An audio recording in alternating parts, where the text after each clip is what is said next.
परमपिता परमेश्वर कहते हैं, अपने आप को आजाद कर लो। अब इतना मत सहो मेरे बच्चे। तुम्हारे आसपास जो लोग हैं वह तुम्हारे सब्र का इम्तिहान लेते हैं, क्योंकि तुम चुपचाप सब कुछ सह रहे हो। लोगों को लगता है उनका कपट तुम्हारी समझ से परे है। मेरी बात ध्यान से सुनो। तुम्हारे जीवन से जुड़े दो व्यक्तियों के बारे में मैं तुम्हें बता रहा हूं। वह दोनों व्यक्ति तुम्हारी प्रगति नहीं देखना चाहते हैं। उन दोनों का प्रयास यही सदा रहता है कि तुम अपने किसी भी योजना में सफल ना हो पाओ। वह तुमसे और तुम्हारी परिवार के सदस्यों से जलते हैं। जब भी तुम कुछ नया प्राप्त करते हो और खुश होते हो, यह देख दोनों को बहुत जलन होती है। वह मन ही मन तुम्हारा बुरा चाहते हैं। वह दोनों तुम्हारे खानदान का हिस्सा है और तुम्हारे पिता के रिश्ते से हैं। लेकिन मेरे बच्चे, तुम्हें किसी से डरने की आवश्यकता नहीं है जब तक मैं हूं, तुम्हारे साथ हूं। किसी का भी बुरा इरादा सफल नहीं हो पाएगा। तुम्हें आगे बढ़ने से कोई नहीं रोक सकता। जो तुम्हारा बुरा करने की सोचेगा वह बुराई और अंधकार के दलदल में फंस जाएगा। कोई उसे नहीं निकाल पाएगा। मेरे बच्चे, मैं चाहता हूं कि तुम थोड़ा सा सतर्क और समझदार रहो, ताकि कोई तुम्हारे भोलेपन का फायदा ना उठा सके। वह दोनों कुछ ऐसा योजना बना रहे हैं जो तुम्हारे सम्मान को क्षति पहुंचाएगा। यदि आप महादेव जी पर विश्वास करते हैं, उनकी कृपा प्राप्त करना चाहते हैं, तो पूरे मन से 1111 अंक लिखे। वह आपको हर परेशानी से बचाएंगे। मेरे बच्चे, जीवन में रिश्ते बनना बहुत महत्वपूर्ण है,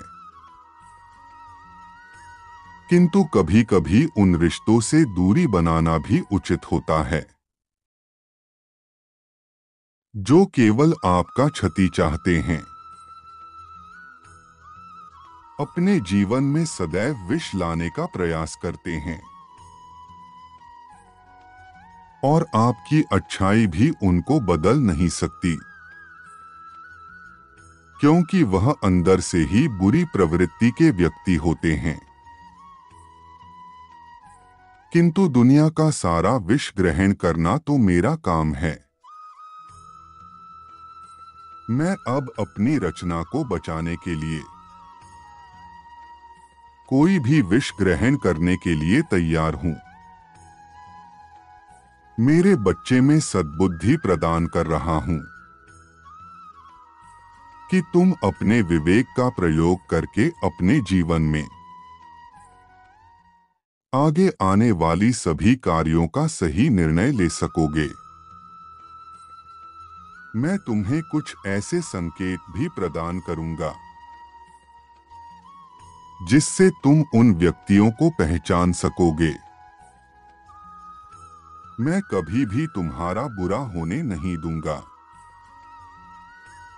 इसलिए सदैव तुम्हें सतर्क रहने का प्रयास करता हूं। और अभी तुम जो भी नया कार्य प्रारंभ करने जा रहे हो, संसार में बुराई चाहे कितनी भी बड़ी क्यों न हो जाए, वह अच्छाई के सामने कभी टिक नहीं सकती। अच्छाई और सच्चाई की सदा ही विजय होती है। पापियों के पाप का घड़ा आखिर भरता ही है। उसका पाप ही व्यक्ति के अंत का कारण बन जाता है। तुम्हारी योजना विफल होने का खतरा है, अभी तुम्हें सतर्क रहना है। मेरे प्रिय, कुछ घटनाओं के घटित होने में देर लगती है, जिसके कारण व्यक्ति यह समझ लेता है कि परमात्मा उसे अनदेखा कर रहे हैं। वैसे जो ईश्वर पर विश्वास करता है, उन पर दोष रोपण करते हुए अश्रु प्रवाह करने लगता है। वह अपने आप को जन्म देने वाले जन्मदाता से कहता है,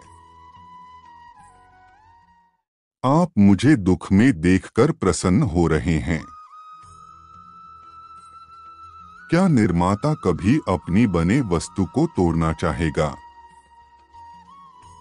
क्या आप अपनी ही संतान को दुख देकर प्रसन्न हो सकते हैं?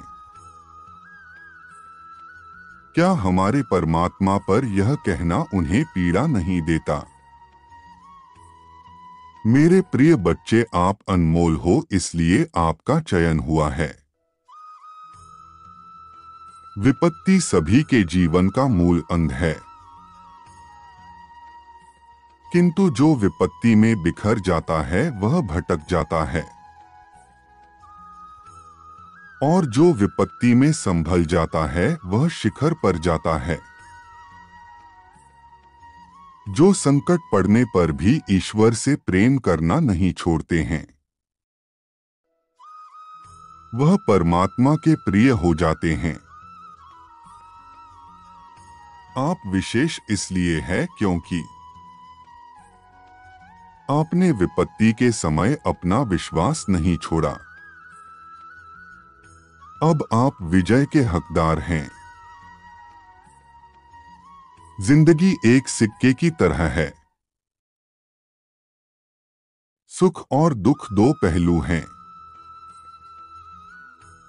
एक समय में केवल एक ही पक्ष दिखाई देता है, लेकिन याद रखें, दूसरा पक्ष अपनी बारी का इंतजार कर रहा है। किंतु तुम्हारे अच्छे स्वभाव के कारण तुम्हारा दुख सदैव आधा रहेगा। यदि तुम अपने मन में किसी के प्रति बुरा सोचोगे तो मेरे बच्चे, याद रखना, तुम्हें भी कुछ बुराइयों का सामना एक न एक दिन करना होगा।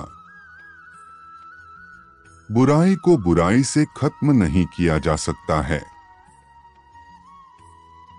घृणा को सिर्फ प्रेम द्वारा ही समाप्त किया जा सकता है। यह एक अटूट सत्य है मेरे बच्चे। किसे उसके कर्म की क्या सजा देनी है, ये तुम मुझ पर छोड़ दो। वर्ष 2024 आपके जीवन का सार रूप सिद्ध होने वाला है। यहाँ आप उस कार्य की नींव रखने वाले हैं जो आपके जन्म का उद्देश्य है, और आपकी इच्छाओं के पूरा होने का कारण बनेगा। आपकी सफलता बहुत बड़ी होने वाली है, किंतु उस सफलता और धन को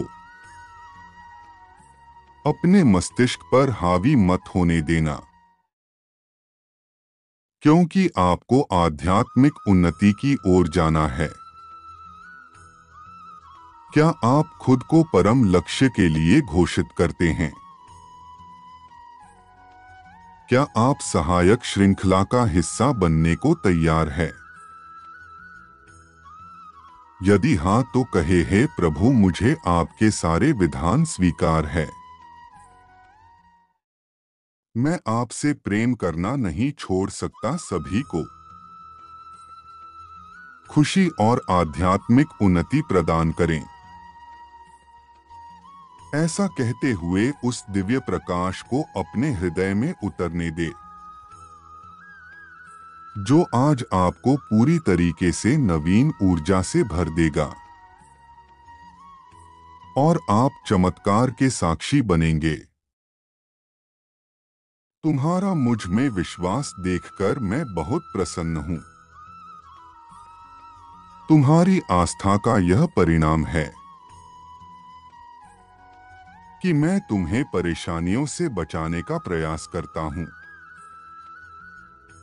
मेरे बच्चे, मैं तुम्हें समय समय पर मार्गदर्शन देता रहूंगा। तुम्हें मेरी द्वारा दिए हुए संकेतों को समझकर आगे की योजना पर कार्य करना होगा। मैं बस यही चाहता हूं कि तुम जीवन में कभी किसी के साथ कुछ बुरा मत करो।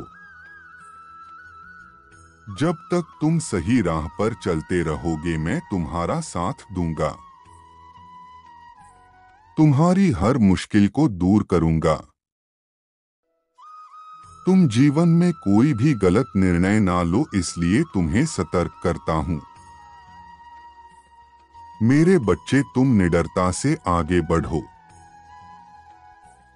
समझदारी से अपनी योजनाओं को सफल बनाओ और मेरा आशीर्वाद तुम्हारे साथ सदैव रहेगा। तुम्हारा कल्याण हो। खुश रहो मेरे बच्चे।